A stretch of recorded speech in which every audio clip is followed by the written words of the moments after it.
रायगड़ा जिला Gunpur police MV checking करुवा समय खर्लिंग ग्राम निकटरू गोटे कार सहित 60 किलो 760 ग्राम ओजनर गंजेई को जबत करिछि। तेबे पुलिस चेकिंग करुवार देखि कारटी अति द्रुत गति रे गुणपुर टाउन अंचलरू पारलाखेमुंडी अभिमुखे पलाउथिला।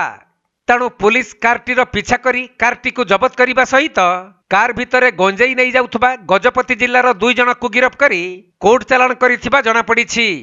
सेपटे अभियुक्तों निकटरू 2टी मोबाइल फोन और नगद 1900 टंका जबत करिछि पुलिस। आउ ए संपर्क में गुणपुर थाना रे एक मामला रुजु होइथिबा बेले गंजेई को अधिक चढ़ा दर रे बिक्री पई यह चालाण हेउथला बोली पुलिस सूचना पाइछि।